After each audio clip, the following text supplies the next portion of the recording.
Chapter है हमारा, chapter number 14, money chapter के बाद चैप्टर नंबर 14 है, इसका नाम है बैंक, यानी commercial bank and central bank. ठीक, तो चैप्टर में आपको पढ़ना है सबसे पहले मीनिंग ऑफ बैंक है। बैंक क्या होता है? बैंक एक इंस्टीट्यूशन होता है जो हमारे पैसे को डिपॉजिट करता है और बदले हमें क्या करता है? इंटरेस्ट देता है।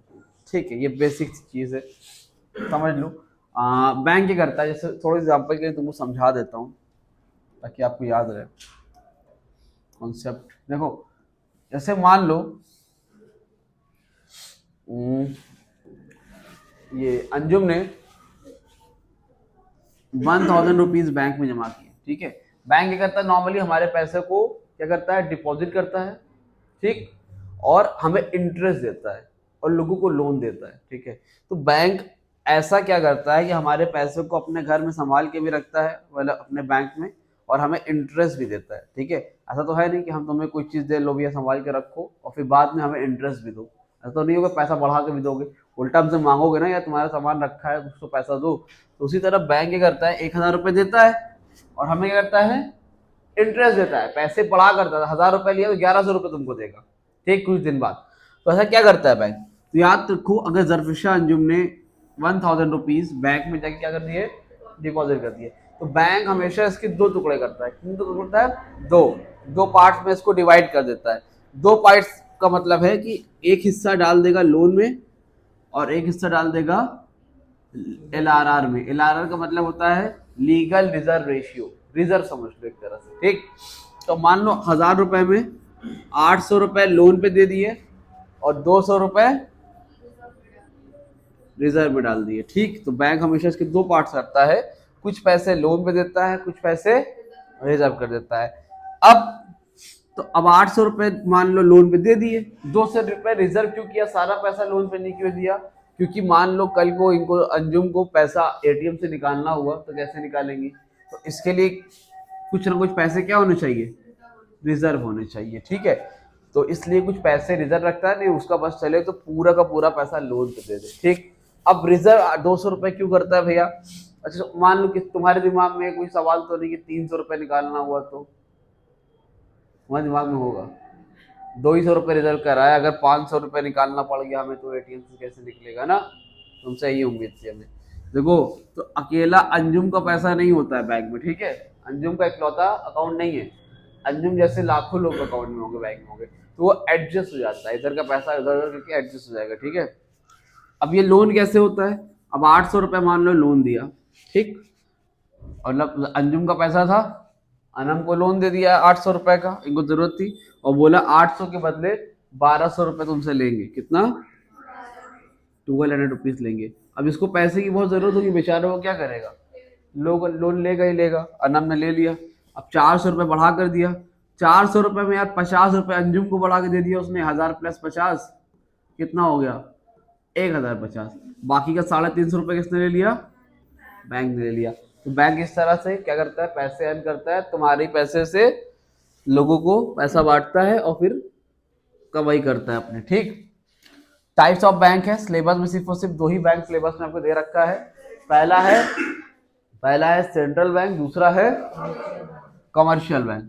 What is central bank, what is commercial bank? जो सेंट्रल बैंक का मतलब होता है, central bank is just like a father of commercial bank. ठीक है, या all others bank. Central bank क्या होता है? Just like a father of others bank, जो कि जैसे घर में फादर जैसे तुम्हारे जो बोलते हैं वही तुम्हें करना पड़ता है, उसी तरह सेंट्रल बैंक जो बोलता है बाकी अदर्स बैंक को भी वही करना पड़ता है। ठीक है, तो central bank is like a father of commercial bank. Central bank के पास पावर होती है नोट इशू करने की। क्या होती है? नोट इशू करने की होती है, और सारी गाइडलाइन यही देता है, कितना लोन देना है, कितने % पे देना है, क्या करना है, कैसे करना, सारी चीजें। और नोट इशू कर सकता है ये नोट एक्सेप्ट 1 रुपी नोट और कॉइन, 1 रुपए की नोट और कॉइन छोड़ के बाकी सारी नोट 200 की 500 की सब कौन इशू करता है? सेंट्रल बैंक करता है। ठीक है, और 1 रुपए की नोट और कॉइन कौन इशू करता है? Ministry of finance. कौन? गवर्नमेंट को ही बोलते हैं, मिनिस्ट्री ऑफ फाइनेंस इशू करती है। ठीक है भैया, उसके दूसरा बैंक होता है commercial bank. Commercial bank public का बैंक होता है, पब्लिक यानी कि हम लोगों का बैंक। सेंट्रल बैंक एक ही होता है ना? सेंट्रल बैंक हर कंट्री में एक ही होता है, बहुत सी कंट्री में नहीं होता है, जो फेमस कंट्री वही है। जैसे इंडिया का सेंट्रल बैंक कौन सा है? RBI, reserve bank of India. दूसरी कंट्री कोई और बैंक होगा सेंट्रल बैंक। और आरबीआई स्टार्ट कब हुआ था याद रखना? 1 अप्रैल 1935 को। कब स्टार्ट हुआ था? ठीक। अब देखो कमर्शियल बैंक क्या होता है? कमर्शियल बैंक पब्लिक का बैंक होता है, जहां पे ये उस दिन गई थी, ठीक है, तो पैसा जमा करने या निकालने, यानी कि पब्लिक यहाँ पर अपने पैसे डिपॉजिट करती है, पब्लिक यहाँ पर अपने पैसे विड्रॉ करती है। इसको हम लोग क्या बोलते हैं? कमर्शियल बैंक बोलते हैं। फंक्शंस ऑफ कमर्शियल बैंक क्या क्या होते हैं ये भी याद कर लो भैया। फंक्शन ऑफ कमर्शियल बैंक में सबसे पहले आता है, अब तो मतलब फंक्शन मतलब होता है क्या क्या काम होते हैं कमर्शियल बैंक के। तो पहला काम होता है एक्सेप्टेंस ऑफ डिपॉजिट, पैसे को एक्सेप्ट करना यानी कि डिपॉजिट करना, ठीक। दूसरा काम होता है, अब कई तरह के डिपॉजिट हैं वो आपको पढ़ना है। सबसे पहला है करेंट अकाउंट डिपॉजिट। क्या है? अकाउंट भी कई तरह के समझ लो, डिपॉजिट भी समझ लो, दोनों एक चीज होता है। सबसे पहला होता है current account. Current account is also known as, current account को हम लोग डिमांड डिपॉजिट भी बोलते हैं। करेंट डिपॉजिट को हम लोग डिमांड डिपॉजिट भी बोलते हैं, ठीक है। Current deposit and demand deposit are same. क्या होता है इसका मतलब? कह रहे हैं कि करेंट डिपॉजिट मींस ये होता है बेटा, देखो ये कौन ओपन करता है? ये बिजनेसमैन ओपन करता है। कौन ओपन करता है? ओपन करता है। इस पे इंटरेस्ट नहीं मिलता है, इस पे इंटरेस्ट उल्टा सर्विस चार्ज देना पड़ता है, ठीक है। इसमें कोई लिमिट नहीं होती, आप कितना चाहो एटीएम से एक दिन में पैसा निकालो, बैंक में जाके निकालो या फिर जमा करो, कोई लिमिट नहीं है। महीने में 100 बार निकालो, 100 बार जमा करो, कोई लिमिट नहीं होती। Generally open by businessman. लेकिन saving deposit is open by household people, students, ये सब लोग ओपन करते हैं, ठीक है। इन लोग ओपन करते हैं, ये आपको हैबिट डालता है सेविंग करने की। इस पे इंटरेस्ट आपको मिलता है, स्मॉल इंटरेस्ट मिलता है, बहुत ज़्यादा नहीं मिलता लेकिन इंटरेस्ट मिलता है, ठीक है। जनरली जो आप लोग के घर में सबके पास होगा, ठीक है। इसमें लिमिट होती है, एक दिन में पैसे निकालने की 25,000 निकाल सकते हो, 50,000 निकाल सकते हो। अनलिमिटेड पैसा नहीं निकाल सकते हो, अनलिमिटेड डिपॉजिट नहीं कर सकते हो। इस पर लिमिटेशन होती है, 5 बार 10 बार निकाल सकते हो। कुछ अलग अलग बैंक का रूल होता है, उसके बाद आपको एक्स्ट्रा चार्जेस देने पड़ते हैं, ठीक है। तो ये सब क्या है? सेविंग डिपॉजिट में होता है। ये कौन ओपन करता है? ठीक है। इसके बाद आपका आता है फिक्स डिपॉजिट अकाउंट। क्या आता है? फिक्स डिपॉजिट अकाउंट का मतलब होता है, इसको हम लोग शॉर्ट में बोलते हैं एफडी। क्या बोलते हैं? एफडी बोलते हैं भैया। अब ये कौन ओपन करता है? जिनको पास पैसे इकट्ठा है ज्यादा, जैसे मान लो अनम है, अभी अच्छे कौन सा ये चल रहा है 2026, अब इनकी मम्मी सोच रही है इनकी शादी कर देंगे 30 तक, ठीक है। तो अभी मान लो पैसा रखा हुआ है इनकी मम्मी के पास, ठीक है, 5 लाख रखी हुई है बचा के। तो अब वो सोच रही है अभी कोई काम तो है नहीं इसका, उन्होंने क्या कर दिया, इसकी एफडी कर दी। एफडी का मतलब होता है अब ये पैसा आप निकाल नहीं सकते एक फिक्स टाइम पीरियड तक, ठीक है। लेकिन जब पैसा मिलेगा तो आपको, अगर हर अकाउंट हर बैंक का अलग अलग होता है, कहीं 7 साल होता है, कहीं 6 साल होता है, कि भाई 5 लाख जमा किया तो डबल हो जाएगा पैसा, क्या हो जाएगा? 10 लाख हो जाएगा, ठीक है, 6-7 साल में। और मान लो इनको जरूरत पड़ गई, एक टाइम पीरियड के बाद निकाल भी सकते हो, जैसे 2 साल 1.5 साल के बाद निकाल सकते हो। जब भी निकालोगे तो 5 लाख का पैसा बढ़ा के मिलेगा, 6 लाख हो जाएगा, 6.5 लाख हो जाएगा। तो लेकिन एक लिमिट होती है जहां तक आप पैसा निकाल नहीं सकते हो। तो यहाँ पर इंटरेस्ट का रेट क्या होता है? इंटरेस्ट रेट हाई मिलता है। क्या मिलता है? अब हाई क्यों मिलता है, समझने वाली बात है भाई। देखो इंटरेस्ट रेट हाई इसलिए होता है क्योंकि ये पैसा आप निकाल नहीं सकते हो। तो अब बैंक जैसे चाहे इस पैसे से क्या कर सकता है? यूज कर सकता है, बिजनेस कर सकता है, जितना चाहे लोन। अगर तुम्हारा 5 लाख है तो उसको 50 लाख बना भी लेगा, ठीक है, फिर तुमको दे देगा थोड़ा सा बढ़ा के, 10 लाख दे देगा। तो कहने का मतलब बैंक के पास जितनी देर पैसे रहेंगे उतना निकाल सकते हैं। अब सेविंग डिपॉजिट में क्या था? जब मन चाहे तुम पैसा निकाल सकते थे, तो वहां पर सर्टेनिटी नहीं थी ना, निश्चित नहीं था, कुछ चीजें कम ज्यादा हो रही थी, ठीक भाई। और लास्ट है फोर्थ हमारा, इसको हम लोग बोलते हैं रिकरिंग डिपॉजिट या क्यूमुलेटिव डिपॉजिट। रिकरिंग का मतलब होता है बार बार होना। क्या होता है? बार बार होना। तो रिकरिंग डिपॉजिट ऐसा डिपॉजिट होता है जहां पर हम लोग बार बार पैसे क्या करते हैं? डिपॉजिट करते हैं। इसमें भी इंटरेस्ट रेट लगभग लगभग सेम होता है, just like a fix deposit. But इसमें क्या होता है, जैसे मान लो अंजुम के पास इकट्ठा पैसा नहीं है घर में, 5 लाख नहीं, लेकिन 5,000 रुपये महीना ये क्या करती है, डिपॉजिट करती है। हर महीने 5,000 रुपये क्या करती है, हर महीने 5,000 रुपये जमा करती है। ठीक, तो इसमें क्या होता है, आपको एक फिक्स अमाउंट हर महीने क्या करना पड़ता है, देना पड़ता है। तो अब मान लो अंजुम के घर वाले 5,000 रुपये जमा कर रहे हैं साल, तो 12 महीने में कितना हो जाएगा, 60,000। अगर हर महीने अंजुम के घर वाले 5,000 रुपये जमा कर रहे हैं अंजुम की शादी के लिए, तो कितना हो जाएगा, 60,000। 5 साल तो जमा किया तो कितना हो गया, 3 लाख रुपए। तो वो 3 लाख के बदले 3 लाख नहीं मिलेगा, विद इंटरेस्ट मिलेगा इनको। ठीक है, 5 लाख, 6 लाख, तो इसमें भी इंटरेस्ट रेट लगभग सेम होता है। तो जिसके पास इकट्ठा है वो एक साथ जमा कर दे, और जिसके पास इकट्ठा नहीं है, एक साथ नहीं है, तो वो थोड़ा थोड़ा करके भी अपनी सेविंग इस तरह से कर सकता है। तो इसको बोलते हैं रिकरिंग डिपॉजिट। इसमें भी पैसा नहीं निकाल पाता आदमी, इसलिए इंटरेस्ट रेट क्या होता है, हाई होता है। क्या हो गया, शादी के बारे में सोच रही क्या, अभी नहीं होगी। ठीक है, 30 एकदम खुश हो रही है एकदम, क्या जमाना आ गया। आगे देखिए, एडवांसिंग ऑफ लोन्स। तुम क्या खुश हो रहे हो यार, अभी लोग तुमसे सवाल जवाब करेंगे जब तुम तैयार हो क्या है दूल्हा बन के। देखो, advancing of loans, advancing of loans क्या होता है यार,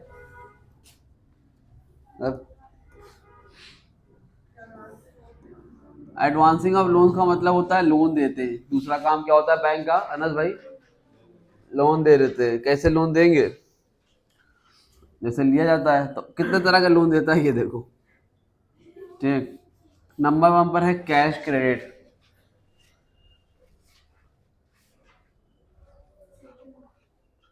ठीक है,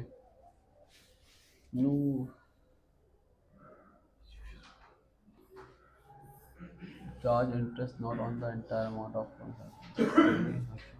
हाँ देखो, पहला होता है कैश क्रेडिट। क्या होता है, कैश क्रेडिट में क्या होता है, मान लो एक तरह का क्या है भैया अयान, क्या है, आपने क्या किया, मान लो घर बनवा रहे थे, 5 लाख का लोन ले लिया, अब 5 लाख रुपीज का लोन लिया, और अभी क्या है, उम्मे हरम को इंटरेस्ट देना है ना भाई। बैंक से लोन लो तो इंटरेस्ट देना पड़ेगा।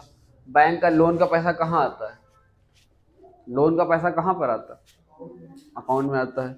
अकाउंट में आ गया, अब उम्मे हरम घर बनवा रही थी, तो अभी उनको ज़रूरत थी 1 लाख रुपए, इन्होंने क्या किया, निकाल लिया। बाकी के 4 लाख कहाँ पड़ा रहेगा, बैंक में। तो ये बोल रहे कैश क्रेडिट में क्या होता है, जितना पैसा आप विड्रॉ करें, ठीक है, तो सिर्फ और सिर्फ उस पर इंटरेस्ट चार्ज होगा। लिया तुमने 5 लाख का लोन है, लेकिन अभी बैंक से निकाला कितना है, तो इंटरेस्ट उस पर चार्ज हो, जितना निकालते जाओ उस पर इंटरेस्ट चार्ज होता है। क्या लिखा है, but bank charges interest not on the entire amount, entire amount पर नहीं लगता of loan sanction, but only on the actual amount withdraw from the bank. Actual में जितना पैसा आपने निकाला है उस पर लगता है। ठीक है, ठीक है, तो किस पे मिलता है, cash is a type of loan which is given to the low borrower against his current asset such as share, bond, stock. ये आपके शेयर्स, बॉन्ड, स्टॉक और गुड जो दुकान में सामान होता है, करंट एसेट पे मिलता है। किस पे मिलता है, फिक्स एसेट पे नहीं। बिल्डिंग वाले और नहीं कि घर पे जो घर है उस पर लोन ले लिया। ठीक, दूसरा होता है आउटराइट लोन्स एंड एडवांसेस। इसमें आपके बिल्डिंग वगैरह पे लगती है, आपकी जमीन होती है और फिक्स एसेट पे मिलता है। और दूसरी चीज ये होती है, इस पे आपने 5 लाख का लोन लिया, अब आप 1 लाख निकालो, 10,000 निकालो। आज अगर मान लो 10 जनवरी 2026 है, आज आपने लोन लिया है, तो आज ही से पूरा का पूरा इंटरेस्ट पूरे अमाउंट पे लगेगा। 5 लाख पे खाओ पियो जलाओ फेंक दो नोट, जो तुम्हारे मन में आ करो, लेकिन इंटरेस्ट क्या होगा, फुल अमाउंट पे चार्ज होगा। इंटरेस्ट क्या होगा, ठीक है, समझ में आ गई बात दरफिशा अंजुम। ओके, आइए देखिए इसके बाद क्या है, डिस्काउंटिंग बिल्स ऑफ एक्सचेंज। क्या है, ई क्या होता है भाई, अच्छा डिस्काउंटिंग बिल्स बता रहा हूँ, 2 मिनट बता रहा हूँ। हाँ, पहले इसको देख लो। तीसरा काम क्या होता है बैंक का function, facilitation of payment through cheque. Cheque के थ्रू पेमेंट कर सकते हो, नहीं मन कर रहा है अंजुम का, चलने फिरने के लायक नहीं बची है, पैर बेकार हो चुका है, चेक साइन करके दे देती है, अपना आना से जाके पैसा निकाल लेता है। ये सब क्या है, facilitation of payment through cheque. ठीक, अमीर लोग कहाँ जाते हैं, चेक दे देते हैं, काम खत्म। ट्रांसफर ऑफ फंड्स, एक जगह से दूसरे पैसा ट्रांसफर कर सकते हैं ना, ये फायदा है। हाँ समझ है कि नहीं? अब तो घर बैठे पैसा ट्रांसफर करिए, तब मजा ही मजा है। फिर क्रेडिट कैशिंग के बारे में बताऊंगा। अब ये देख लो, इसमें एक चीज कटा हुआ है, दो चीज नहीं है। एक तो डिस्काउंटिंग बिल्स ऑफ एक्सचेंज है, और दूसरे का नाम वो है ओवरड्राफ्ट। क्या इसमें लिखा नहीं है, पहले ओवरड्राफ्ट देखो। ओवर यहाँ पे बताता हूँ, वाले बोर्ड पे देखो।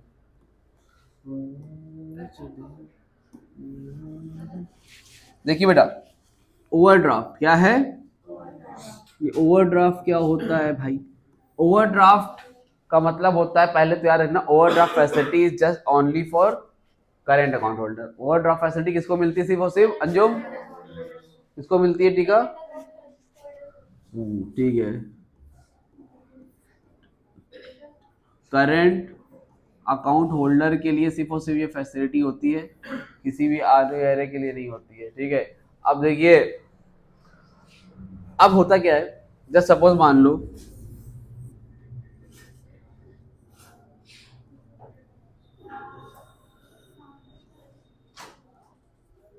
ये कौन है?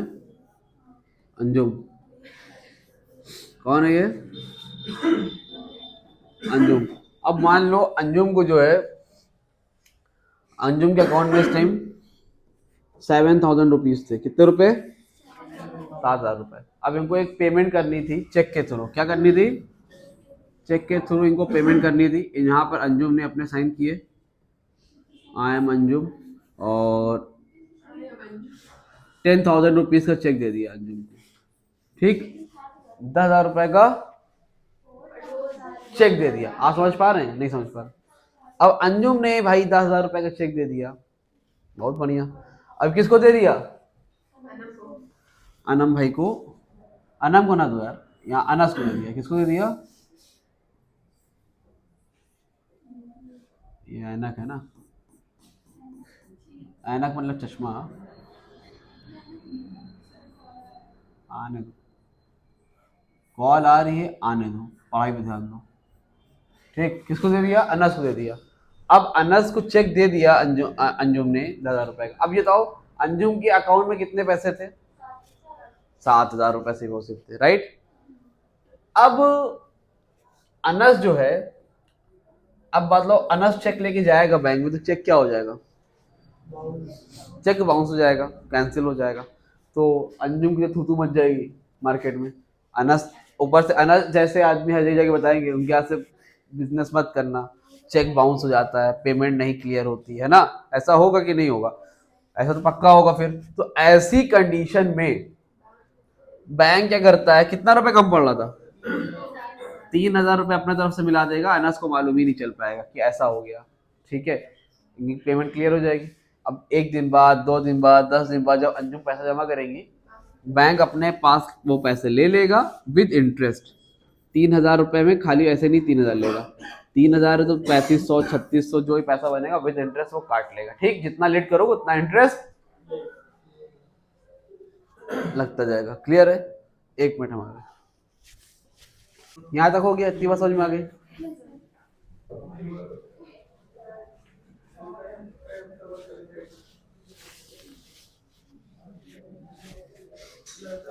अगला टॉपिक है, इसमें लास्ट में एक और आता है जिसको बोलते हैं हम लोग discounting bills of exchange. Discounting of exchange. अब ये क्या होता है? डिस्काउंटिंग बिल्स ऑफ एक्सचेंज का मतलब क्या होता है? 11th में पढ़े होगे, नहीं पढ़े हो तो अब देखो।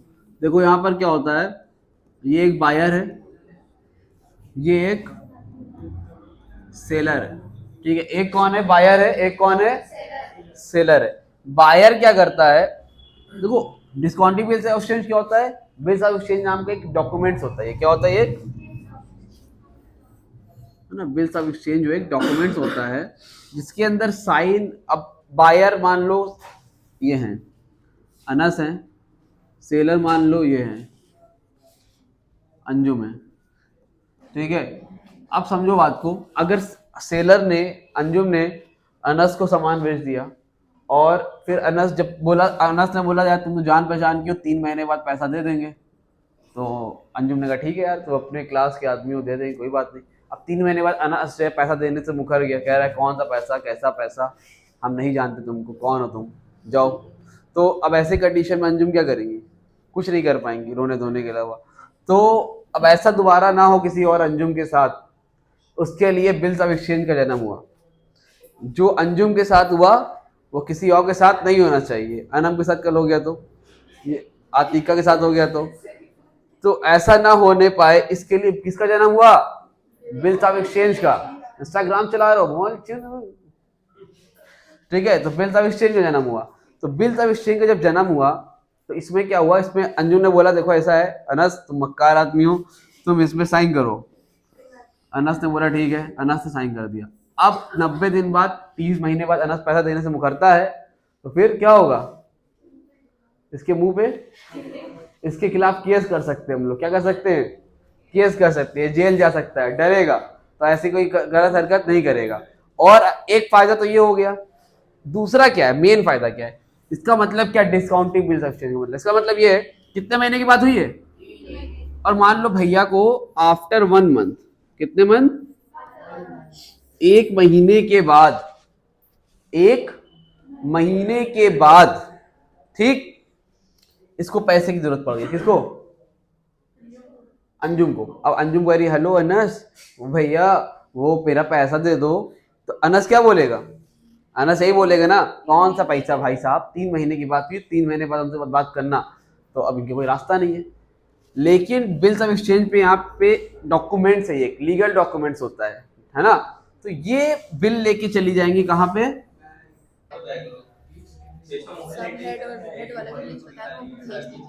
क्या कर दें? जो लिस्ट बता रहे थे आप वीडियो पे। हाँ हाँ ठीक है। ए भाई ये देखो कहाँ पर थे, तो ये दरमिशा अंजुम कहाँ चली जाएगी? बैंक चली जाएगी। अब बैंक जाके क्या होगा मालूम है? क्या होगा? जैसे ही बैंक जाएगी और ये जो बिल था, बिल दे देगी बैंक को। किसको दे देगी? और बैंक बदले में इनको पेमेंट कर देगा। मान लो 3 लाख का सामान था, तो जो पेमेंट अनस को देता है इनको, वो कौन दे देगा? अंजुम को पैसा मिल गया, लेकिन 3 लाख नहीं देगा, डिस्काउंट मतलब इंटरेस्ट काट देगा। देखो कोई भी इंसान अपना फायदा लिए बिना तो काम करता नहीं। तो 3 लाख रुपए था, तो 3 लाख मान लो 5,000 रुपए काट लिया, 2,95,000 रुपीज अंजुम को मिल गया। अब अंजुम रो रही थी अल्लाह मेरा पैसा कैसे होगा, तो अंजुम को काम हो गया, बैंक का भी फायदा हो गया, और जब 3 महीना हो जाएगा तो अनस किसको पैसा देगा? अब अनस पैसा देगा बैंक को, ना के अंजुम को, ठीक है। जिसको बिल दे दोगे उसको भाई पैसा देगा। बैंक है यहाँ पर, मान लो, हाँ अनस क्या मतलब, वो 5,000 रुपए बैंक ने कमा लिया ना, उसको कम देके इसको 3 लाख देगा अनस बैंक को, और वहां पे 295 दिया तो 5,000 का फायदा हो गया। समझ में आ गई बात? इस तरह से करता है, इसको बोलते हैं discounting bills of exchange. Meaning क्या है? एक नेगोशिएबल बिल होता है। कैसा बिल होता है? नेगोशिएबल, जिसको दे देंगे। मान लो बैंक की जगह मान लो कोई थर्ड पर्सन था, अनम थी, अनम इनको परेशान कर रही थी कि भैया बहन मेरा पैसा दो, बहन मेरा पैसा दो, बहन मेरा पैसा दो। अब बहन ने बोला मेरा पैसा नहीं, मेरे पास बिल है, ये बिल ले लो, 3 महीने बाद अनस पैसा देगा, तो तुम डायरेक्ट अनस से पैसा ले लेना। अनम भी खुश हो जाएंगी, चलो भैया एक बिल आ गया हाथ में, कुछ दिन बाद तो पेमेंट हो जाएगी ना, तो वो भी खुश रहेंगी। तो ये एक नेगोशिएबल बिल, जिसको बिल दे दो तो बायर जो होता है उसी को पेमेंट करता है, जिसके पास बिल होता है, खत्म, दैट्स इट। ये हो गया आपका बिल्स ऑफ एक्सचेंज। अच्छा, इसके बाद आता है आपका क्रेडिट क्रिएशन। क्या आता है? Credit creation bye commercial bank. क्या आता है? ये क्या होता है? ये पेपर में आता है भाई, ठीक है। क्रेडिट क्रिएशन मतलब, इसका मतलब होता है बैंक कैसे पैसा बनाता है। Credit creation bye commercial bank का मतलब होता है बैंक कैसे पैसा बनाता है। समझ पा रही हैं आप अंजुम, आप मिस्टर निशा, आप समझ पा रही हैं? इनका भी एक गाना है, सुना है हमने नहीं सुना नहीं सकते लेकिन तो भेज देंगे। अरे अच्छा गाना नहीं है, मतलब जाने दो, कोई और सुनाएगा इनको। ये जो credit creation bye commercial bank, ठीक है, तो बैंक कैसे पैसा बनाता है उसको क्या बोलते हैं? Bye commercial bank. ठीक, अब देखो और सुनो ध्यान से, ये पेपर में आएगा प्रोसेस ऑफ क्रेडिट क्रिएशन। क्या आएगा? प्रोसेस ऑफ, ठीक, देखो भैया वेरी इंपॉर्टेंट, पेपर के पॉइंट ऑफ व्यू से तुम भी देख लो, तुम तो न्यूमेरिकल नहीं पढ़ते हो ना, देख लो भाई, देख लो, क्या पता यही पेपर में 4 नंबर का आ जाए, तुम्हारी किस्मत चमक जाए, वहीं पर नाचने लगो। देखिए, मुंह बंद करिए, देखिए, मुंह मतलब जुबान बंद करिए, मुंह तो पहले ही बंद है। देखिए, एक एक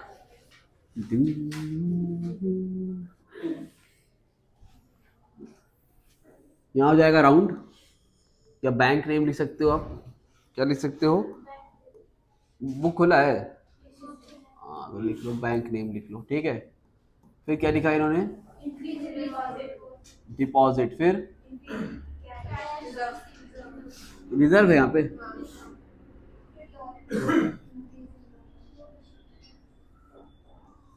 तो समझना क्या पढ़ने जा रहा हो, process of credit creation bye commercial bank. एक बैंक पैसा कैसे बनाता है, अब जब एक बैंक पैसा बनाता है तो कैसे बनाता है, उसके लिए आपको कुछ अजम्पशन पढ़ना पड़ेगा। इकोनॉमिक्स में जब भी आप पढ़ोगे अजम्पशन मान के पढ़ते हो, ठीक है।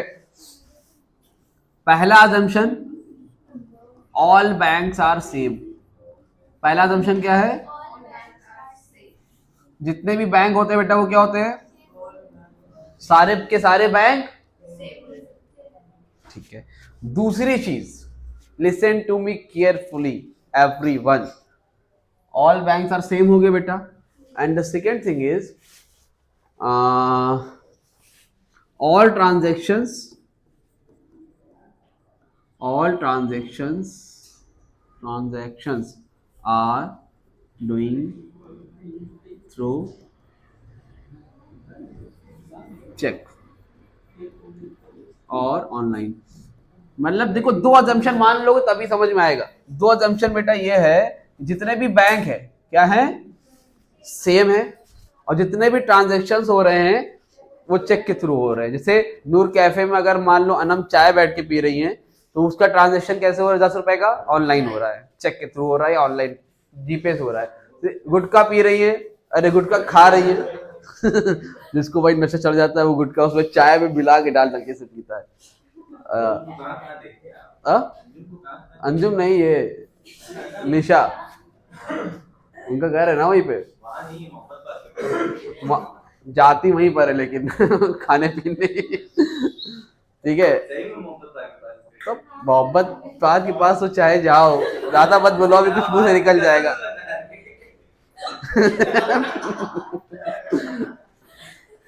मोहब्बत पार्क जाना चाहिए आपको। आई डोंट लाइक मोहब्बत।